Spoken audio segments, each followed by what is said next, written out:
Baik, Assalamualaikum warahmatullahi wabarakatuh dan selamat siang. Kami dari kelompok 2 akan memaparkan materi kami terkait kebijakan pemerintah yang tidak sesuai dengan nilai atau sila-sila Pancasila di dalam bidang ekonomi.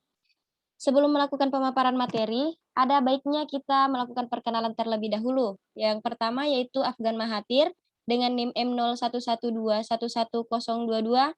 Selanjutnya ada Astrita Putri Winanda dengan NIM M0112111021. Husnul Hatimah M0112111013. Leksi Rungaran Tetana M0112111026. Selanjutnya ada Muhammad Habibi Alfarisa dengan NIM M0112111014. Nurul Isla Adiyar M0112110008. Saya sendiri Nusaibah Huswatunisa dengan NIM M0112111005. Dan yang terakhir ada Rivaldi dengan NIM M0112111050. Demikianlah tadi terkait perkenalan kelompok kami. Untuk mempersingkat waktu, ada baiknya kita langsung ke pemaparan materi. Yang pertama akan dibawakan oleh Saudara Rivaldi. Dengan ini saya persilahkan. Kebijakan sistem ekonomi untuk menjalankan roda ekonomi. Dalam kehidupan berbangsa dan bernegara, secara global kita mengenal beberapa sistem ekonomi yang menjadi sebuah pijakan untuk menjalankan roda ekonomi. Ada sistem ekonomi pasar yang diterapkan oleh negara-negara yang menganut ideologi liberal, dan sistem ekonomi komando yang diterapkan oleh negara-negara yang menganut ideologi komunis, serta sistem ekonomi campuran seperti yang diterapkan di Inggris dan Jerman.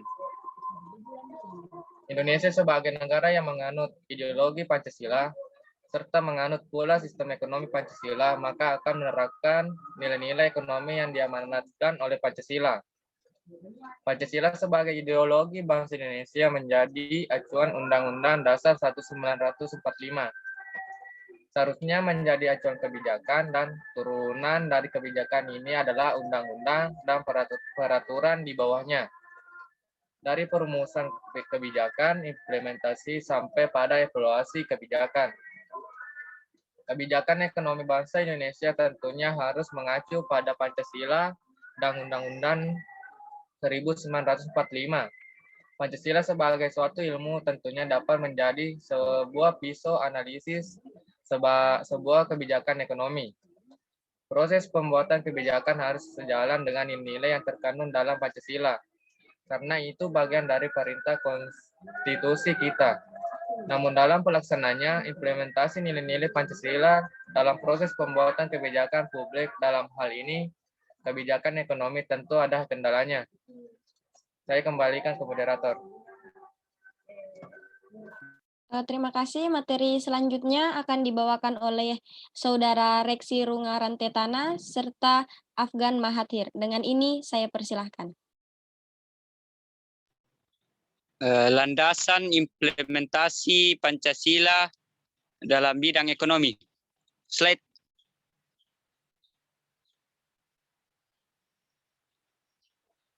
Di dalam dunia ilmu ekonomi terdapat istilah yang kuat yang menang, sehingga lazimnya pengembangan ekonomi mengarah pada persaingan bebas dan jarang mementingkan moralitas kemanusiaan. Hal ini tidak sesuai dengan Pancasila yang lebih tertuju kepada ekonomi kerakyatan, yaitu ekonomi yang humanistik yang mendasarkan pada tujuan demi kesejahteraan rakyat secara luas. Pengembangan ekonomi bukan hanya mengejar pertumbuhan saja, melainkan demi kemanusiaan, demi kesejahteraan seluruh masyarakat. Maka sistem ekonomi Indonesia mendasarkan atas kekeluargaan seluruh bangsa. Implementasi Pancasila dalam pembuatan kebijakan negara dalam bidang politik dituangkan dalam pasal 27 ayat 2, pasal 33 ayat 1, dan pasal 34 ayat 2. Pasal-pasal tersebut adalah penjabaran dari pokok-pokok pikiran kedaulatan rakyat dan keadilan sosial yang masing-masing merupakan pancaran dari sila keempat dan sila kelima Pancasila. Kedua pokok pikiran ini adalah landasan bagi pembangunan sistem ekonomi Pancasila dan kehidupan ekonomi nasional. Bunyi pasal 27 ayat 2 yaitu, tiap-tiap warga negara berhak atas pekerjaan dan penghidupan yang layak bagi kemanusiaan. Bunyi pasal 33 ayat 1 yaitu, perekonomian disusun sebagai usaha bersama berdasar atas asas kekeluargaan. Bunyi pasal 34 ayat 2 yaitu, negara mengembangkan sistem jaminan sosial bagi seluruh rakyat dan memberdayakan masyarakat yang lemah dan tidak mampu sesuai dengan martabat kemanusiaan.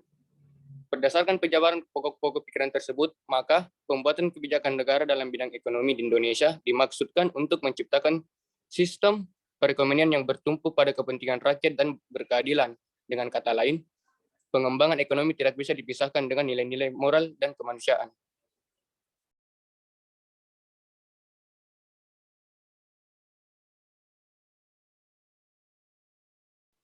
Baik, materi selanjutnya akan dibacakan oleh Saudari Husnul Hatimah. Dengan ini dipersilahkan.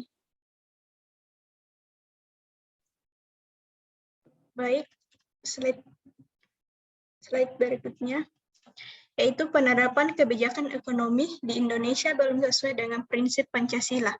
Sistem ekonomi pasar yang berprinsip pada pembagian keuntungan yang adil sesuai nilai-nilai yang terkandung dalam Pancasila dipandang masih belum diterapkan di Indonesia. Hasil pembangunan selama ini dinilai belum merata. Pakar ekonomi dan lingkungan Prof. Emeritus Emil Salim mengatakan, pertumbuhan ekonomi di Indonesia selama ini belum disertai dengan prinsip keadilan. Hal itu dapat dilihat dari angka ketimpangan kontribusi produk domestik bruto dengan kondisi prasarana ekonomi dan sosial di daerah Indonesia bagian timur. Masih tertinggal dengan Pulau Jawa dan Sumatera, kata Emil dalam simposium nasional bertajuk Sistem Perekonomian Indonesia, Peluang dan Tantangan Ekonomi Pasar Pancasila.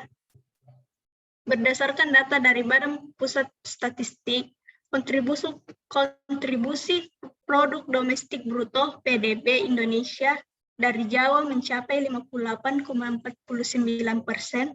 Selanjutnya, sumbangan tertinggi kedua dari Pulau Sumatera, yaitu sebesar 21,66%.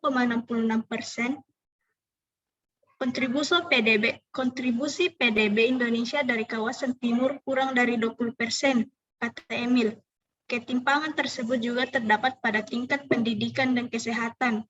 Emil berharap pemerintah dapat membangun perekonomian di Indonesia secara berkelanjutan, sesuai dengan semangat Pancasila. Ia menegaskan, agar dapat mencapai pemerataan ekonomi di Indonesia, dibutuhkan pertumbuhan kualitas sumber daya manusia melalui multi jalur pembangunan ekonomi, sosial, politik, dan ekologi alam sesuai dengan nilai-nilai Pancasila. Sekian, saya kembalikan ke moderator. Baik, selanjutnya materi akan dipaparkan oleh Saudara Muhammad Habibi Al-Fariza. Dengan ini saya persilahkan. Baik. Ya, selanjutnya ialah perilaku ekonomi masyarakat di Indonesia. Perilaku ekonomi masyarakat Indonesia masih banyak yang menyimpang dari nilai-nilai Pancasila. Hal itu terjadi karena Pancasila bagi sebagian masyarakat baru sebatas hal yang mempengaruhi pola perasaan dan pola pikir, tetapi belum sampai kepada perilaku keseharian dan pola tindakan.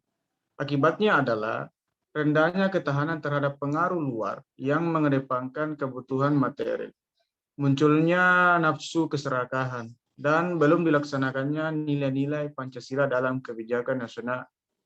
Sekian.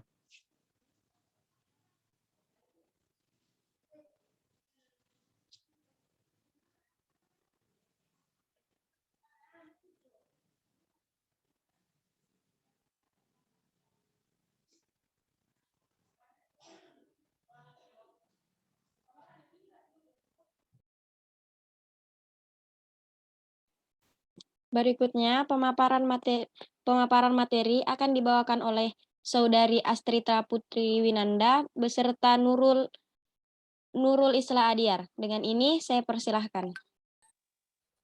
Selanjutnya yaitu contoh kasus.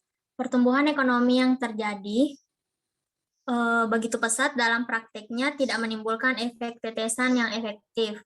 Yang terjadi malah sebaliknya. munculnya permasalahan ketimpangan sosial ekonomi atau ketidakadilan secara meluas, seperti terjadinya ketimpangan antar masyarakat desa dan kota maupun antar daerah, yaitu Jawa maupun luar Jawa. Ketimpangan tersebut dapat dilihat dari faktor presentasi jumlah penduduk miskin, pendapatan per kapita, dan ketimpangan investasi.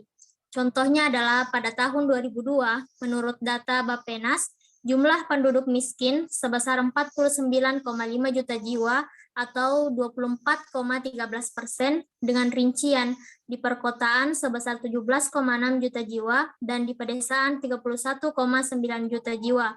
Persebaran penduduk miskin menurut wilayah menunjukkan bahwa lebih dari 59% berada di Pulau Jawa dan Bali, 16% di Sumatera, dan 25% di Kalimantan, Nusa Tenggara, dan Papua. Sementara untuk pendapatan per kapita, peringkat terendah adalah Nusa Tenggara Timur dengan Rp1.268.302 per kapita, dan Nusa Tenggara Barat dengan jumlah Rp2.308.100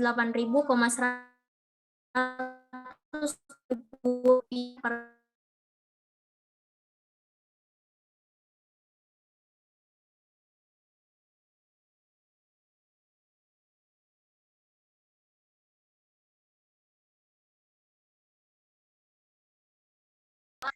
Rp672 per kapita.